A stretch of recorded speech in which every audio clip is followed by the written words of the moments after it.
Welcome to episode 147 of the Sports Geek podcast. On this week's episode, I chat rebuilding of stadiums and of brands with Minnesota Timberwolves Ted Johnson. Welcome to the Sports Geek podcast, the podcast built for sports digital and sports business professionals. And now, here's your host, who once wore an inflatable sumo wrestling suit under his guise of halftime entertainment, Sean Callanan. Thanks, DJ Joel. Yes, the things that we do under the guise of fan entertainment. I did wear a sumo suit in the middle of Rod Laver Arena in front of 15,000 people way back in the day at a Melbourne Tigers game.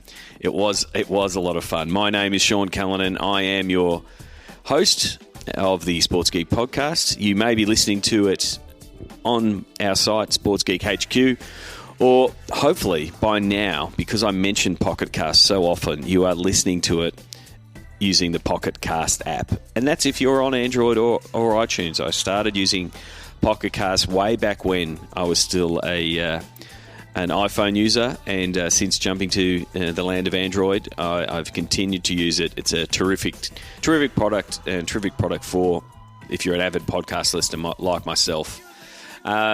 This episode, good to catch up again with longtime friend Ted Johnson. We met way back in 2010 when Ted came out to speak at a conference here in Sydney and New Zealand. It was a really fun time to be involved in that conference and also meet the speakers. Some of them become very good friends and been guests on the show, like Dan Harbison, who was at Portland Trailblazers, now at Nike, and also Ted, Kirsten Corio, who was at the NBA, who I'm still chasing down for a podcast interview. And also met Christine Stoffel from Seat in that same trip. So, known Ted for a long time. As you know, stopped by Minneapolis on my recent trip.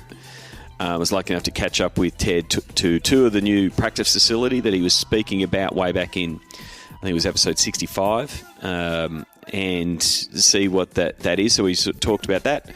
And so I thought it would be good to come back to Ted and sort of recap that conversation, catch up with what they've done. They've recently launched a new brand and sort of what Ted's role is now as in his strategy role as Chief Strategy Officer in growing the brand and growing the business of the Timberwolves. So here's my chat with Ted Johnson from the Minnesota Timberwolves.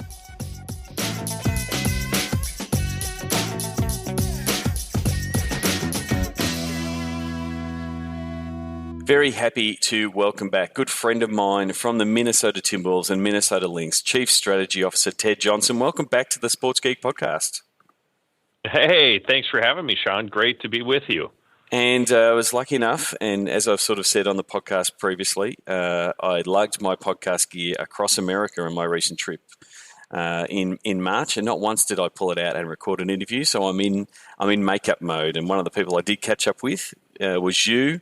In Minnesota, and toured the practice facility that we discussed way back in episode 65. Do you want to sort of give us a little bit, to the people who haven't heard episode 65, give us a bit of background on the practice facility and how it's gone since you've opened it up? Absolutely. And, Sean, this was probably, between this and Target Center's renovation, this was maybe just a twinkle in my eye when we first met way back when in 2010 or one of our other we were at conversations. The 2011 draft. We were there, and we were in the pub on the corner that's still there. That now the practice facility effectively envelops that whole site.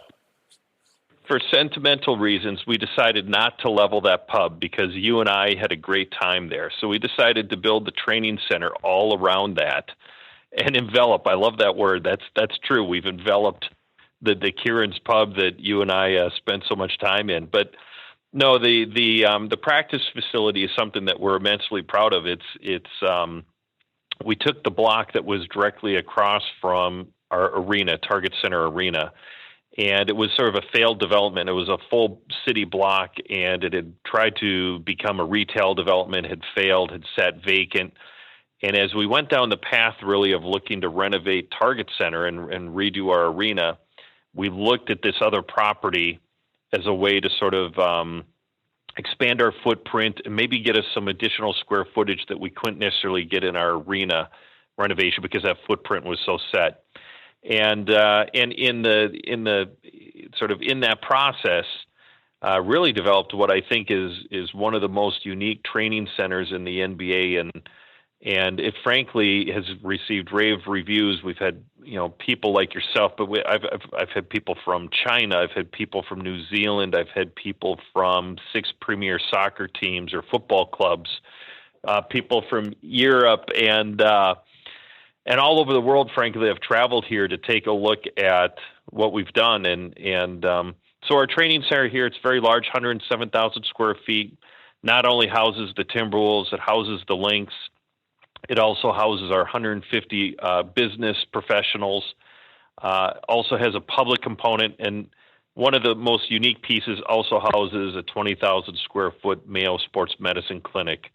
The Mayo is a sort of a gold standard brand, and having them actually enveloped, I'm going to use that word again of yours, but having them fully integrated into the training center is something really unique, and bringing it all together in a downtown environment. We've certainly gotten a lot of looks from other NBA teams, and a couple of them have started to emulate some of the basic principles and strategies we deployed here. But it was great to get you over here and finally give you a chance to take a look at it. Well, that's the thing. I mean, for the people, I will share some of the photos that I took on my tour. I think the thing is also the connectiveness of the business side, the operations. They're not sort of burrowed away in parts of the arena that sometimes they are, or completely different buildings from the practice courts and things like that, which sometimes happens. You've got all your business operations, your marketing, your sales folk, and then effectively just across the hall, you've got the two practice courts for the Lynx and the Timberwolves, the gym, and the operations side of the business. So it must help with the connectedness of the team overall, the business side with the actual team and the playing group, and sort of bring it a bit more all together for the overall team. Yeah, and I would say, that is still a unique piece. Most of these training centers that have been built by the NBA, they pick a nondescript concrete building out on the edge of town in the suburbs, and they build it with the express purpose of removing the athletes from the everyday, quote-unquote, distractions of life. And, the strategy we deployed here is fundamentally, we took that and flipped it on its head and said, no, we're going to use this, $30 million investment and make it a way to connect our team even closer to the community. And so it's right downtown in an urban environment. You got to see it. The people that wait in the lobby, if the practice is going on, the curtains drop. But without the practice occurring, there's a big 14-foot tall by 20-foot tall piece of glass so people can look into it.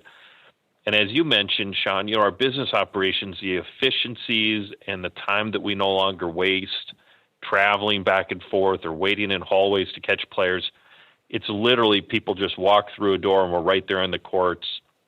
We could grab players and walk them through another door and put them into a broadcast booth so that we could get content, whether it be for the center hung show and some goofy stuff, or some more serious things with our broadcast partners.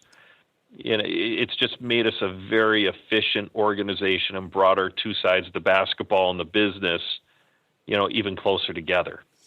And the thing is, it wasn't like you leveled the whole block and started from scratch. It was a true renovation retrofit, because even parts of the old building, there was a cinema there. You've kept one of the cinemas as a room as a film room, as a presentation room. So it still has you've still made use of every single inch of that space. Yeah, and I think that's part of the uniqueness is, a lot of people would take a look at it and go, boy, I'd love to level this block and just start from scratch. But the thing that you get when you retrofit is you get a lot of uniqueness and character. So, some of, I think, people's favorite elements of this renovation is the quirky little areas that we are forced to inherit just because of how the structure was or how the building was built or how we were trying to fit things in. So balconies and overlooks into these crazy spaces. Frankly, it's some of people's favorite elements. And And certainly the theater is one of those as well. The floor that we went on, and the reason why we could sort of build in this part of the building is we had these soaring 42-foot high ceilings because there was a massive movie theater complex on this floor. And so it worked not only for the basketball courts, but as we went through the design, we thought, what other office building or office do you know where they have a full-blown movie projection theater right in their office complex? And so we decided to keep it. And it's a 100-person theater, and it has the full sort of movie projector, about $80,000 worth of equipment, and we have Dolby sound, and yes, we use it for some staff bonding and some staff movie time, but we also use it for presentations and all sorts of other things. And it's a really impressive space when you're trying to pitch a corporate client. And that corporate client is sat in front of every other professional sports team in town, but not one of them has ever dropped them into a full movie theater. And so that's been a real advantage for us, too, and just something that's a lot of fun for staff. And so the practice facility piece that, like you said, 2011, you were talking about it and saying, this is what we're going to do, Sean. And then, now the attention turns across the road to Target Centre. Do you think going through that process once has sort of primed you for this is what the stadium renovation is going to be? Like when, I was lucky enough to go there and saw the Clippers play the Timberwolves at Target Centre, and it's very much a patchwork. A patchwork quilt of renovations at the minute, and the goal is, you and your team are going to drive the renovations this summer and try to get that under control for next season. That's the plan heading into your summer. Yeah, and so Sean, here in the States, and depending on which market you're in, we had a certain amount of stadium fatigue in the Twin Cities area. Back when Target Center was built, it was really one of two public sports venues in town, and now the same market is building its 11th venue with a new soccer stadium that's being built. So we've had an explosion over the last, say, 12 years here in the Twin Cities with brand new football stadiums and hockey arenas and baseball parks all being built. And so in this market, it's a lengthy process. We started the renovation discussions about 7 years ago, but the first, five years of that was really negotiating with the legislature and with the city and trying to figure out the deal points. And it's really over the last 2 years that we've gotten busy with design and getting into construction. So in the middle of that 7-year window, we were able to get this training center sort of concepted, designed, and built. And to your point, it really was sort of like using training wheels on a bike. It gave us the practice on this $30 million project for the training center and the offices. It really prepared us much better to handle the $150 million renovation that's now going on across the street at the arena. And to your point, we sort of had this one season where we were able to get a scoreboard and some in-bowl technology done last summer. We were able to renovate part of the premium level or the suite level, and then continued to do a lot of the exterior work throughout the course of the season. But, it still allowed us to play games and get people in and out. But to your point, it was a little ugly this season. And now this summer, we've shut the building down for a period of 5 months, and we're completing the rest of the renovations in time for next fall when we come back from preseason. So I want to share a story of some of the challenges of playing in a building that's being renovated that actually happened while I was in Minneapolis. I was in Detroit. You didn't have a 2x4. Yeah. You didn't have a 2x4 fall on your head, did you? No, I didn't. But if you remember, I was in Detroit and I said we're catching up the next day, and you didn't reply till like midnight. I'm like, why is Ted replying to me at midnight? He goes, oh, we had trouble with the court, and again I was in jet lagged, and I'm like, what is Ted Johnson doing in court? He's an upstanding citizen. I thought it was legal court. Like again, my jet lag. I was in this fog of jet lag, and then we finally got the full story of having a game to be postponed. Like again, in the NBA sense, do you want to take us through again a little bit of the mayhem around that day? Because the funny thing was, I was talking to John Avison at the Twins the next day, and they just go, "Oh yeah, that happens. We just call that a rain cancellation, and we just roll it all to the next day." But that doesn't happen. Right. That doesn't happen in the NBA. So, sort of want to tell us the nightmare and around that, I guess, scenario and what happened and the protocols and the mayhem that day was. Yeah, no, normally, that's a source of pride when you say, "Hey, Mom, I was just on ESPN Sports Center," right? But unfortunately, this was, me wandering around the center court with the official was not exactly the way I wanted to spend that night. But you're right. So unfortunately, because of the renovation, a lot of work being done, a lot of our doors, including the big bus doors and truck loading dock doors, have been open on the building. And it just so happened we hit a very strange pattern of weather with extremely high dew points, a lot of moisture in the air, and the arena filled with this very humid air, high dew point. And, we typically, we are monitoring that air on a game day. Typically we have the arena systems that can kind of kick in and dry out the air and force colder air in. But the amount of air that came into the arena because of all these open doors, as well as, by the way, we've torn off one corner of the building and we're building back a new glass atrium. So we actually have part of the building that's somewhat open to the elements too. And so all of that caused an unfortunate situation that was also compounded by the fact that we had ice down underneath our basketball court, and there's a lot of arenas in the NBA that share a building with an NHL team, and so they do this all the time. But in Minneapolis, the NHL team plays in St. Paul, the other city of the Twin Cities, and so we don't have ice down a lot, but we happen to have ice down for a Disney on Ice show with the padding and then the court laid on top. And so you take the cold surface of the floor that's somewhat insulated but not fully insulated. You bring in all this sort of very humid air with high dew points, and it created a disaster on the floor where we had moisture on the floor that we could not get rid of. And we mopped, we dried, we got all of the building enclosed. We tried to take out as much air as we can. But when you're talking about a volume, of an arena, it takes hours to replace that air content. And try as we might, we weren't able to sort of remove all the humid air and get it dried out enough in time to start the game at 7:00. And so, about an hour, 3 hours before the game started, we actually realized there was an issue with condensation. Went into all sorts of work, got the official on the floor, was in constant communication with the league.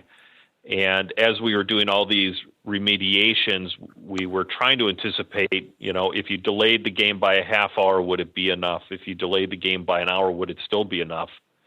But at the end of the day, the arena just arrived at the conclusion that we were a good 3 hours plus away from being able to dry the air enough that when we mopped the condensation, it would actually stay dry. So it was, you chalk that up to one of those I never thought I would blank.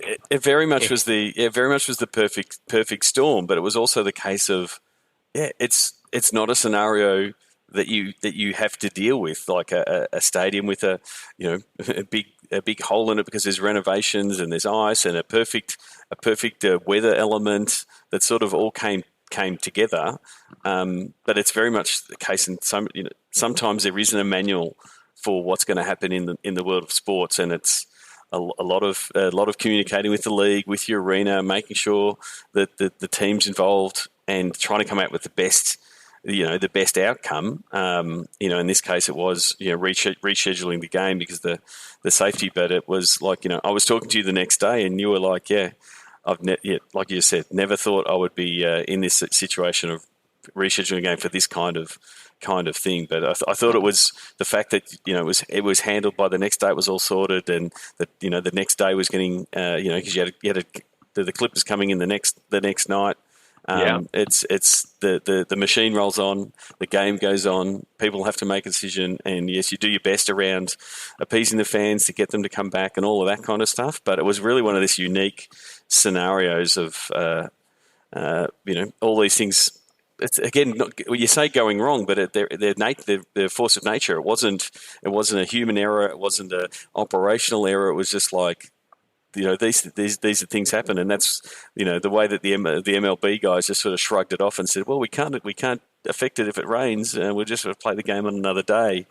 It was the nonchalance that they responded to it after the high stress of the situation, in your part of the world. It's what the operation is. The operational guides is there, and when you don't have it, you've got to work around it. Well, and I think that's, for Major League Baseball, they run into this with enough frequency that they really kind of have a system. They have, and there's a general understanding by the fans and everyone involved that this is just part of, the potential of going to a Major League Baseball game. To your point, the real stress and the crisis management piece for us is when you're playing in an arena that's climate controlled, and I'm trying to think, and we actually went through in Minnesota, right? Usually the challenge is snow, and we've had blizzards where we've had 20 inches of snow and we haven't canceled a game. So in our entire 30-year history, we have never canceled a game at Target Center, and so it's not something that we're used to dealing with. But you're right. I mean, a crisis mode sort of kicks in, and there were some tense moments there in that window as, the coaches definitely had.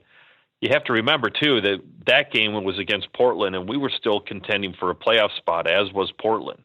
So the coaches had a definite point of view of what this was going to do to the momentum of the team and if they wanted to push it into play. And individual players have been on the court, and different players had different points of view. Some were really concerned. Some wanted to play. The official was there. The league was there. And it's a big time business, but at the end of the day, the right decision was made for the safety of the players. It was the only decision you could make. And to your point, you roll up your sleeves and the machine rolls on. But it definitely is something that I haven't run across, or the team hasn't run across in our 30 years of playing in this arena. It was an interesting night. So I wanted to talk about, because again, as in your role as Chief Strategy Officer, again, firestorms like that are places where you end up being in the center of. But you're also working on some bigger projects around the alignment of the Timberwolves and the Lynx and everything that you're trying to do, that growth strategy. You recently, later in the season, launched a new Timberwolves brand. You want to talk through that project and this greater project of building out the Timberwolves Lynx brand? Yeah, no. So Sean, this is a new role for me. This is my 14th season with the team, and about 2 years ago, I transitioned to the Chief Strategy Officer role, and it was sort of a recognition that, in today's environment, as maybe the basketball side matures a little bit, that growth is going to come from a lot of different areas, and there may be other verticals that the team needs to get into to grow the business and to grow the brands. And so I was spending more of my time with. I had become the guy in the office that, when we ran into something that we quite didn't know what to do or didn't fall into a typical, area of how do we sell tickets and sponsorships and get butts and seats for the next game. When it fell outside of those lines, it kind of got turned over to me. So I was spending more time with the arena renovation, developing the practice facility, and so on. And we looked out in our crystal ball, and we saw all these other growth strategies and alignment strategies for the company. And we decided that we really needed a senior executive focused on that. And so while I still have some of my day-to-day departmental functions, much of my time is looking out and trying to sort of lay the roadmap or, lay the path for the Timberwolves and the Lynx, and how do we grow as a brand, as franchises, as a company, and a whole series of strategies, from getting into the development league to China to electronic gaming, video game, all sorts of things. But one of the things that we focused on right away was rebranding the team. And we had looked out at the league and we looked at all 30 teams. And if you take out the legacy teams, like you could call the Lakers or the Celtics and a couple of others, just about every other team had rebranded once, if not a couple of times in the same window of time that, had been the last time we had done anything with our logo. And we had lived with our brand and our logo fundamentally since 1996. We'd done a small tweak in the mid-2000s, but we're really playing under the same identity that had been introduced when our owner, Glenn Taylor, bought the team back in 1996. And we looked at what was on the horizon for the team. We saw a resurgence of the team, the new youthful face. But more importantly, because ideally with your identity and your brand, you only want to do that once in a generation. There's lots of marketing campaigns that you could spin out year to year based upon, players and personalities. But we looked down, we thought it was a fundamental shift. It was one of those moments in our team's history that was kind of a fundamental turning of the page, so to speak.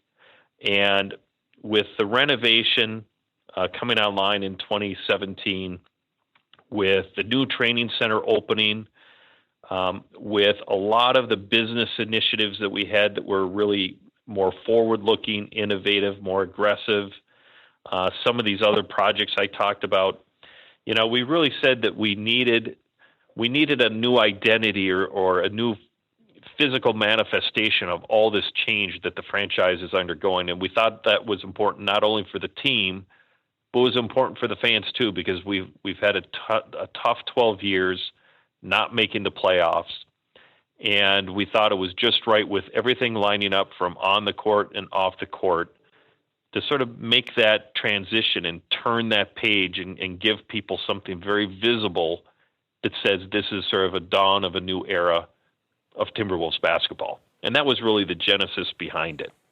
So it was really just to allow the fans to re-engage, to almost fall in love again, to reconnect with the team, and also potentially bring back Timberwolves and Lynx fans that have been there in the past to say, hey, we're here, we're ready, this is where we're going, and that looking forward sort of approach to everything you're trying to do. Yeah, and I, and it's one of those things you can't do it lightly, because if you're changing your identity, too often you lose the uniqueness or the specialness of it, right? So it's to do all that, but we had to look deep into ourselves and really go, okay, but this is not a surfacey, because there's a lot of different ways you can handle when you turn over players and turn over coaches. You come up with new marketing campaigns and things like that. But it's like I said, it's that once in a generation where you look at yourselves in the mirror and you go, no, this is really, really, really different. And it's important that we communicate to everybody, including the fans, including the players, including the business staff, that this is fundamentally different. And it's been real exciting. We've had a great response from the fans since. And I think it's doing a lot of those subtle things that maybe we had hoped it would do, but we weren't quite sure when we did it. It just has put a different sort of swagger in. You talk about staff people walk with a different swagger, maybe a different bounce in their step. When you rattle off all these sort of big ideas and big things that our franchise is involved in, suddenly people pay attention slightly different because it kind of feels like change is in the air and maybe big things are happening. And so it's added some weight and credibility to that larger message that we're out telling about how it really is sort of a turning point for the two franchises. And it really is, a lot of people say, it's just a new logo. What does it matter? That not understanding the larger impact of the brand. But on a sports team, it does flow on from that. It goes from the logo, the color set, the tone that you're setting in what you're trying to do, but then it'll flow down onto the court. That scheme, that theming, that branding will go to the court. There'll be new uniforms that will come down, the merch and all of that sort of. Yeah. So it just gives a whole fresh feel. And like you said, this is the new feel. This is the new look. This is the positivity. I think that's one of the best things about working in sports. Fans are always, for the most part, glass half full. They think they're going to win next week. They think they're going to win next game. They think they're going to make, and so it does give them that permission to feel a little bit brighter and feel more, more invested. If they can be, they're mostly they're invested up to their eyeballs in the team. But you've gone and said we give you permission to be more invested, whether that is through buying merch or shouting it from the treetops how much they're a fan. So it does sort of give you that momentum, and then it leads into those other things, like you said, the D League team coming on board under the umbrella, and then the initiatives that you're trying to push into China. Again with that vitality of a new brand.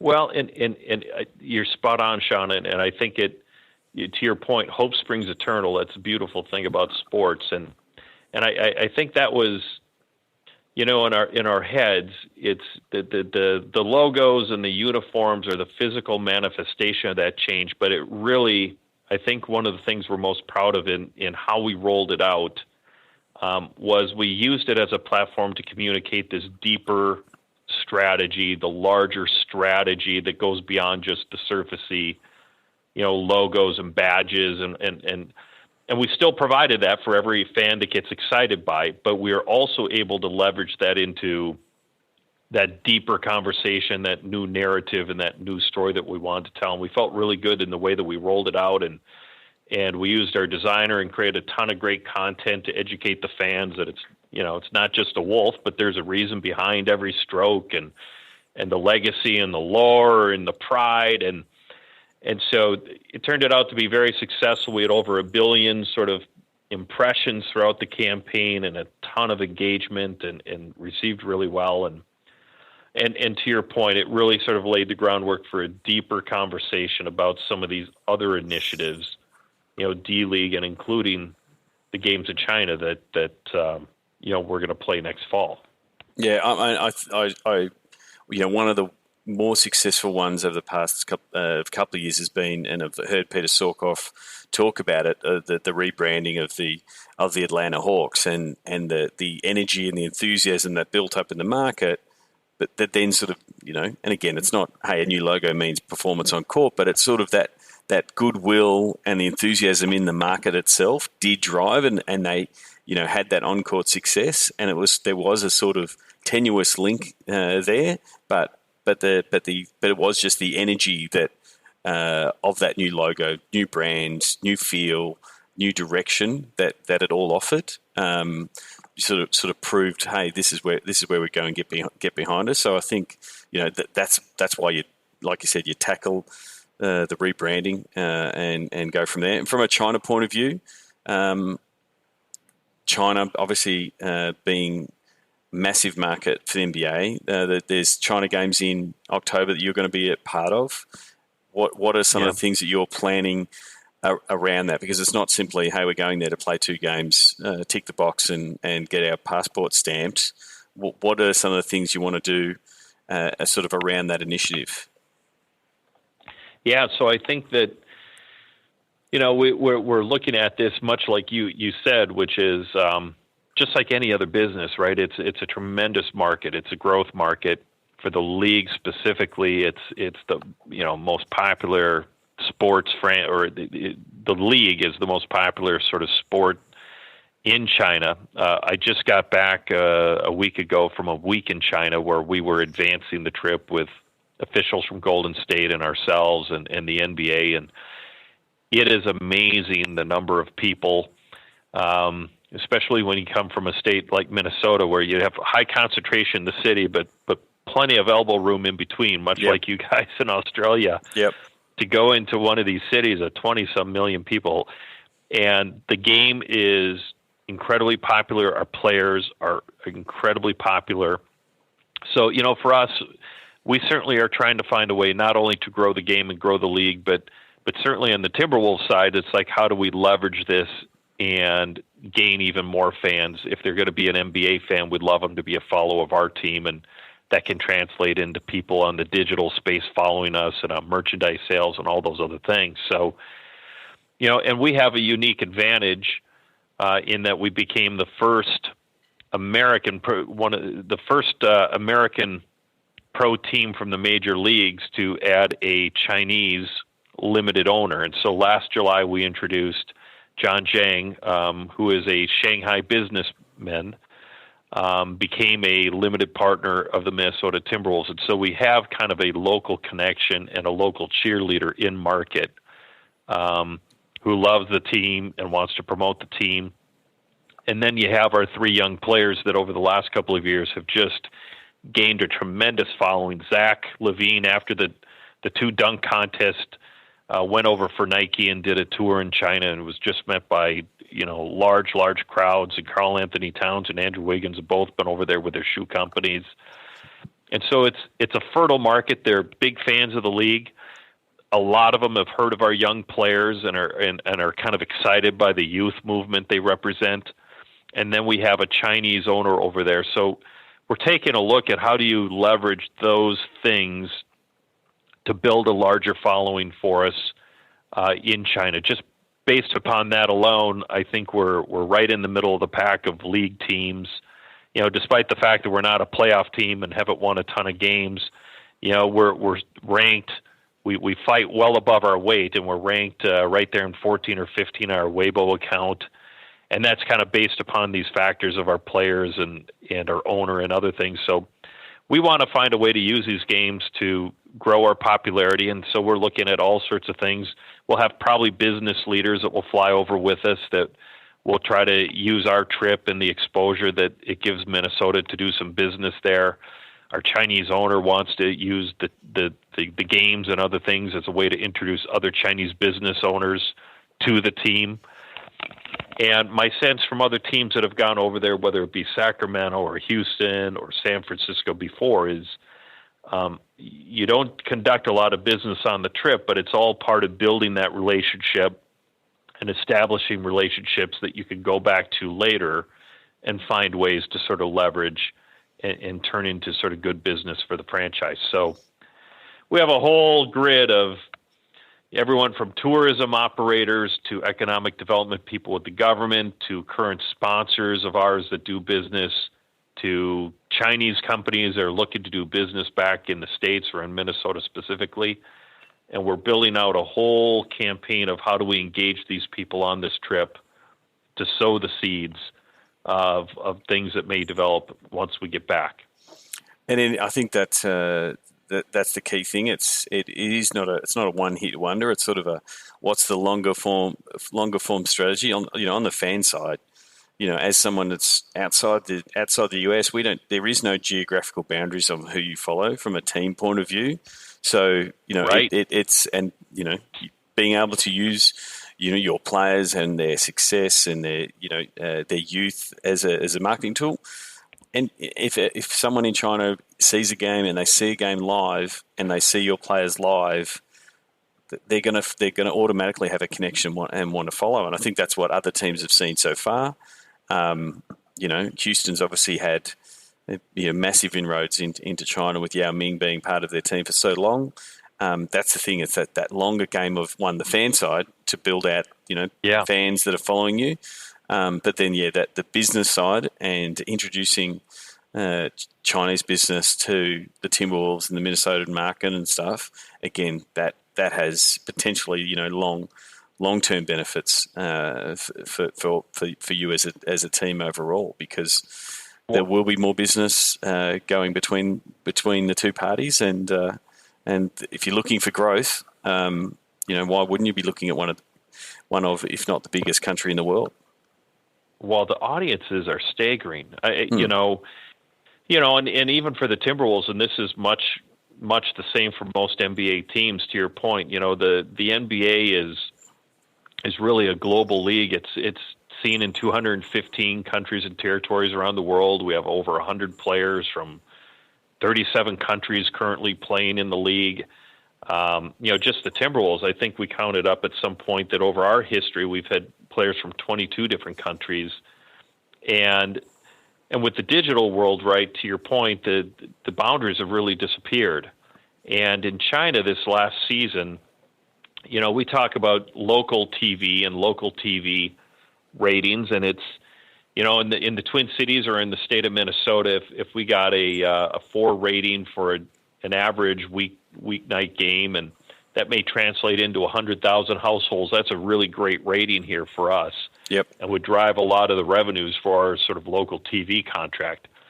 Well, we had, I'm trying to think, I think we had 25 games on Tencent in China and about 7 on CCTV, and the audience was nearly 350 million.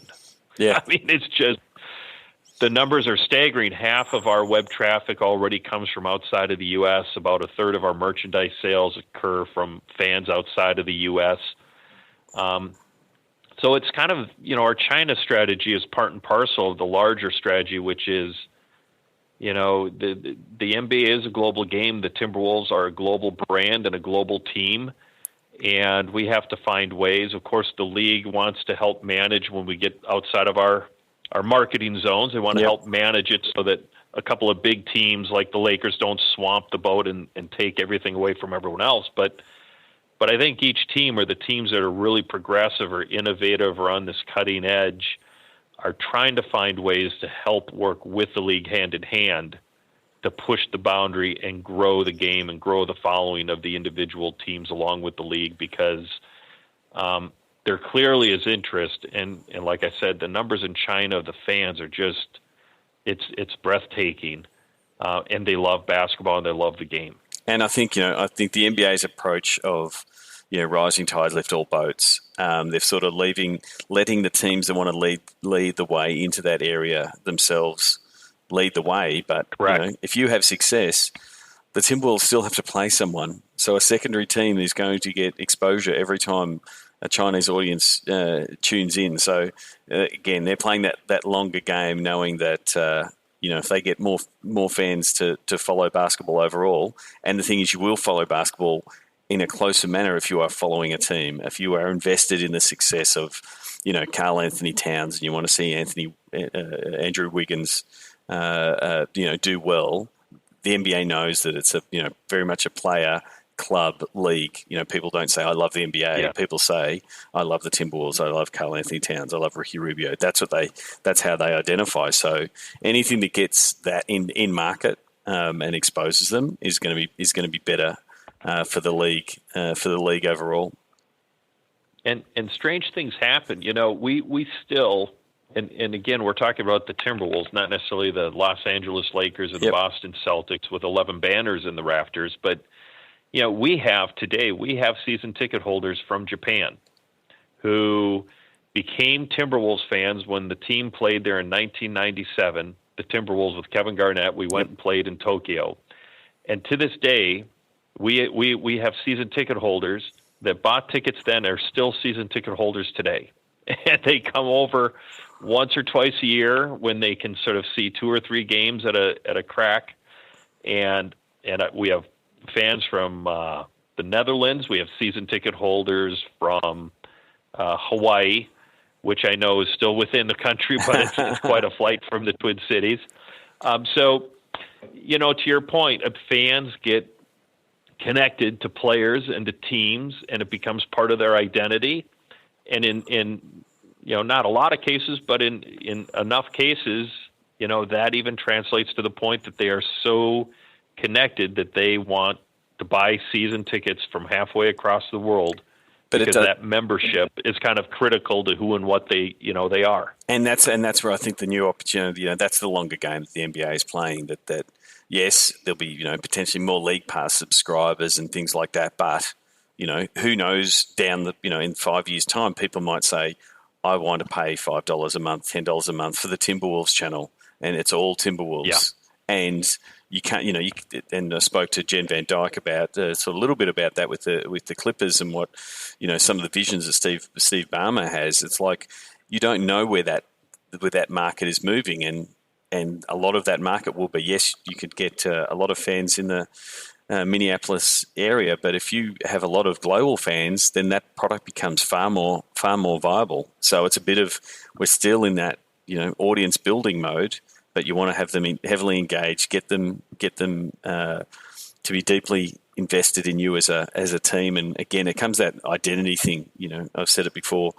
In Melbourne, it's very much a membership marketing culture, and when you feel like you're a member, it's part of your identity. and it doesn't. It's not a financial decision to say I'm renewing my, season tickets. You don't even think of them as your season tickets. Like I'm paying my money to my team because that's part of my identity. And if I don't do that, then I lose a part of me. And I think that's the massive opportunity globally for the NBA, because it is strange, from a national point of view. There's only so much things you can do marketing because it's all region based. You can only do so many partnerships and marketing initiatives, within a certain region of Minneapolis, but globally, it's the whole world's up for grabs. So it makes it super exciting for an NBA team that wants to have that global strategy. Well, and I think Sean, you touched on, I always find fascinating the couple times I've been to Australia, the fact that you can have so many AFL teams right in one market. Yep. And that identity with your team, and it reminds me, or is reminiscent of, you think of, soccer or football. Yep. One of the football codes back in England, right? But yep. Same thing in London. You can have multiple teams, and if we could get to that kind of idea of passion around the club and a club membership that knows no boundaries of people from all around the world, I mean, that's a really that's always struck me when I was in Melbourne. It struck me as just really powerful, and if you could harness that, you'd really have something. Yeah, definitely. Now, when you were last on the podcast, episode 65, I don't think I was doing the closing five, so I think I'm going to do it now. Do you remember? Do you remember the first sports event you ever attended? Yes, I do. It was a Minnesota North Stars. I grew up in a household where we had season tickets to an NHL team called the Minnesota North Stars, and those guys were so accessible. Boy, it's almost like we're trying to go back and reinvent things.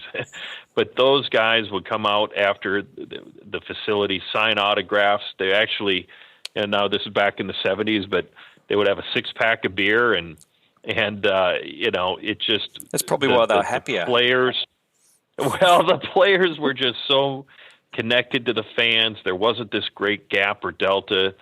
They were regular people. You could see them in the bar after the games.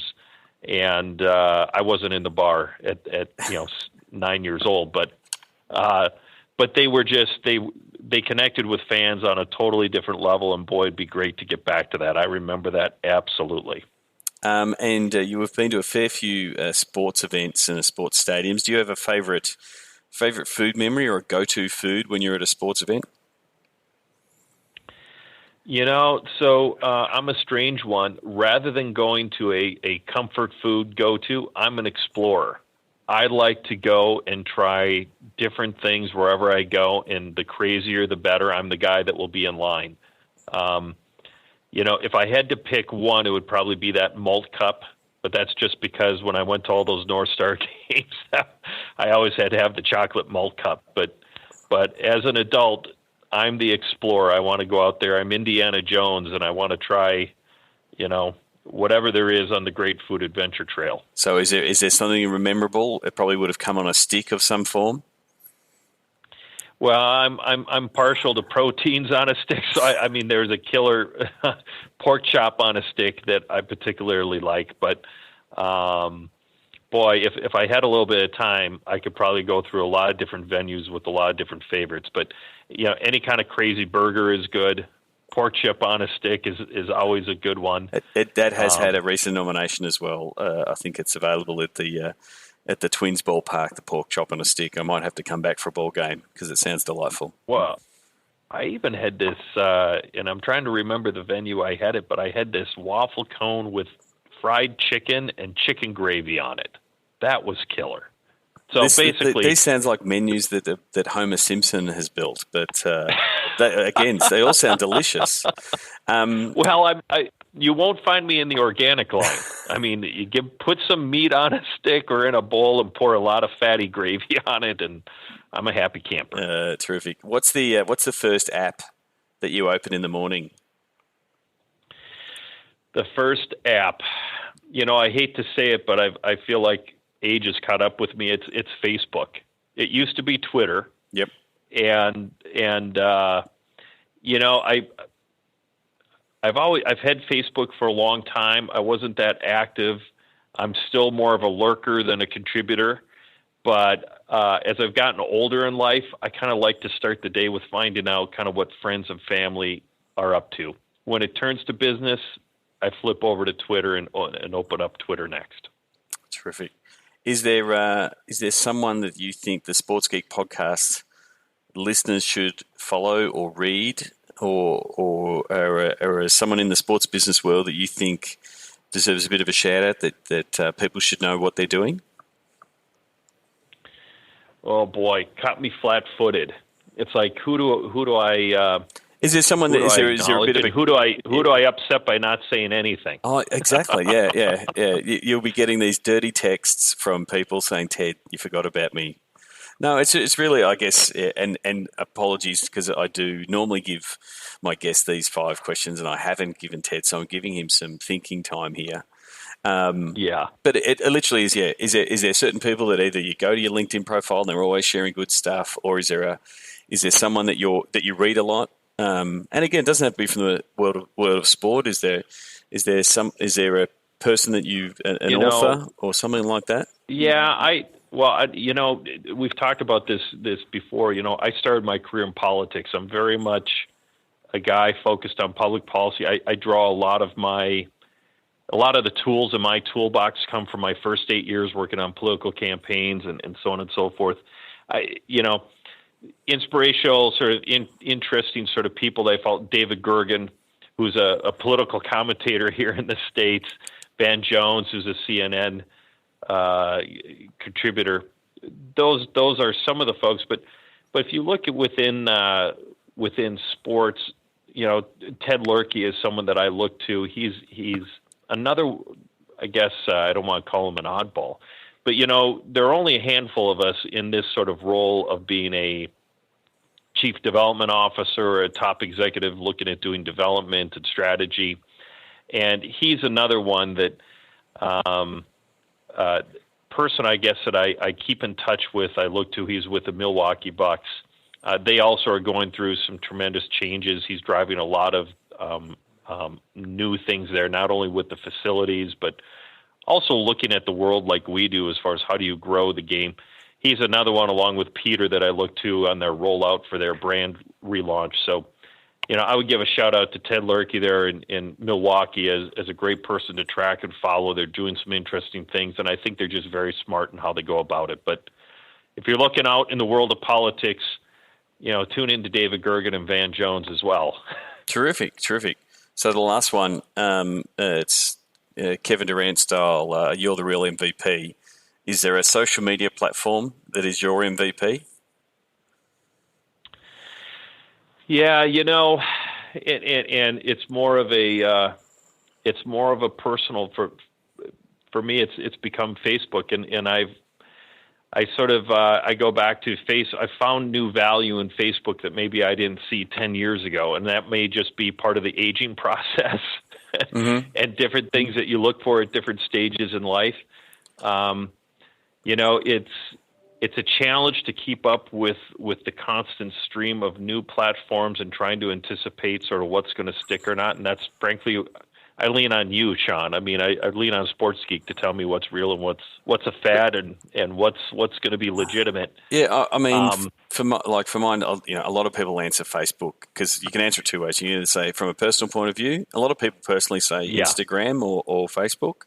But professionally, if you talk, if you put your team hat on, Facebook is way out in front from both of fan engagement point of view, and then the ability for it to help you sell tickets and merch and monetize some of your fan side of thing. I think there is, and I was talking recently with Shane Harmon around where Twitter is at now, where it was, in those early days when we met around 2010 and 2011, when Twitter was, you would check in with your Twitter stream, and you would know everybody, and you would have a conversation. It would be, it was a bit like that barroom banter that you would just dive in and dive out of. And I think the rise of the algorithms, which Facebook has done, it makes sure that you see the stuff that you say you like So if you're going to Facebook and you want to catch up with your friends and family and see what they're doing, you can do it. Or you can be like me and maybe a lot of the listeners. If you do follow all the other teams, you will see their best stuff, and you will and if you want to put in some of your interests, they will also bubble up. So I think what Facebook has done on the algorithm, although some people bemoan it, saying my stuff is not getting seen, as a user, it's good in that it serves what you need. Whereas Twitter, that noise does make it tougher. Well, it feels more and more like Twitter's just become a news stream. Yeah, and it isn't as conversational as it was back when you were doing the social ladder with us, and it seemed more conversational and more intimate. And it feels kind of like a constant news stream right now. Facebook, I also give them credit, and I know, I'm assuming it's like Microsoft and Mac. There's lovers and haters, and one thinks one's the evil empire, but I will give Facebook credit in that they continue to innovate and drive additional tools, and so that's where I kind of was there. I went away. I've kind of come back, and even from a professional side, I mean, Facebook Live, the unbelievable adoption or growth, right, or viewers that we're now capturing by using Facebook Live and live video content. So I give Facebook a lot of credit. They continue to innovate and drive tools.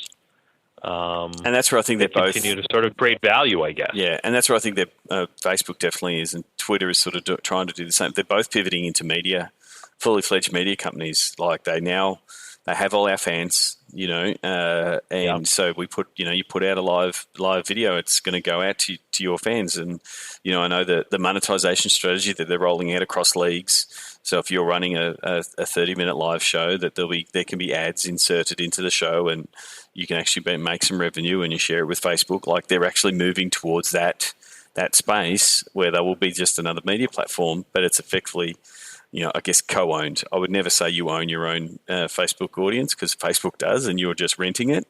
But at least you've got a partnership in that.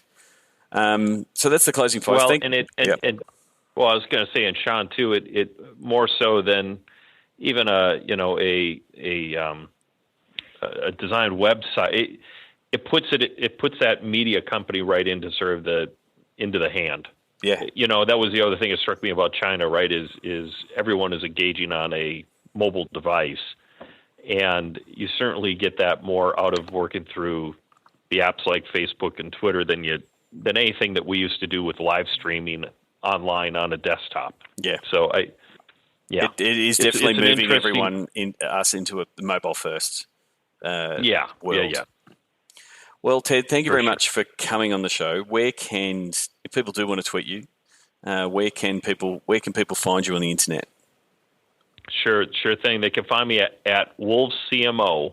That's WOLVES CMO, and certainly you can always find me popping up and off of Timberwolves.com if you want to visit our site. But that's how you get a hold of me. All right. Well, we'll share the link to Ted's Twitter handle, and also LinkedIn if you want to connect with Ted, and hopefully check out the new stadium, new Target Centre renovations complete for next season.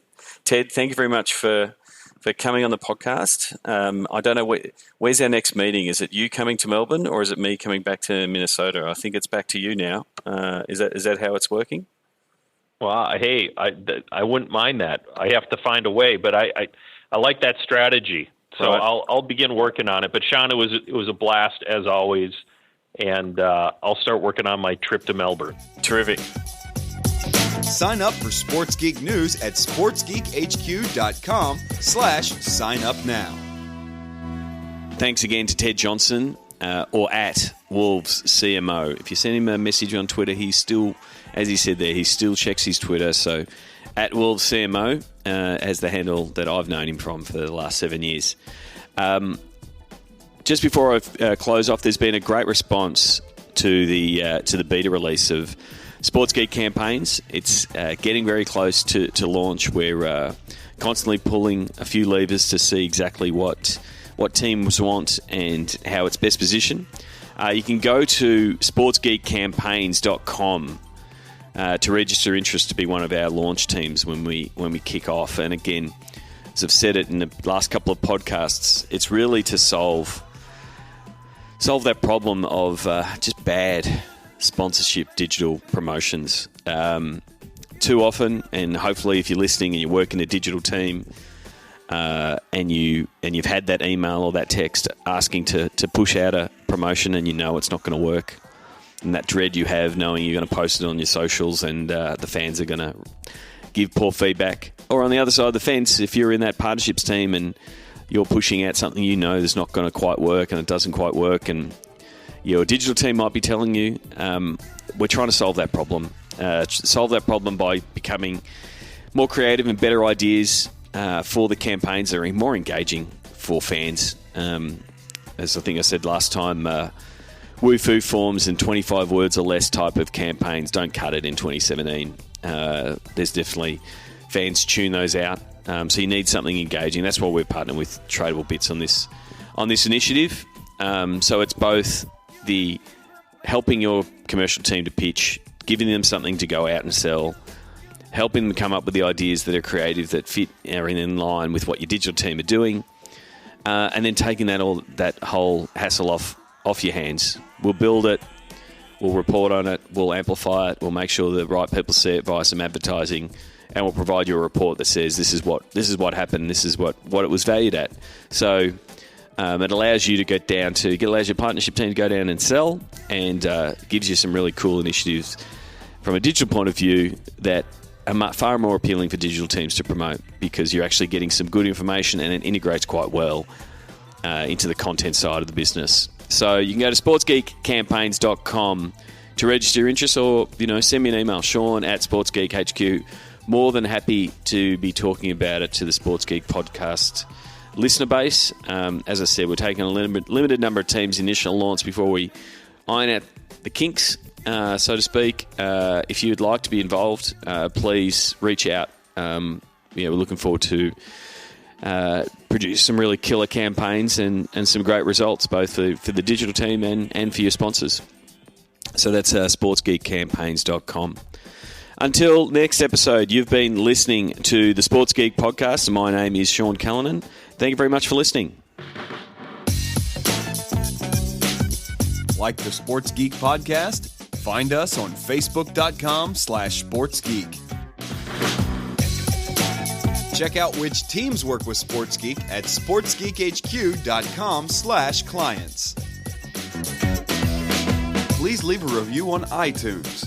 Go to sportsgeekhq.com/iTunes. Thanks for listening to the Sports Geek Podcast.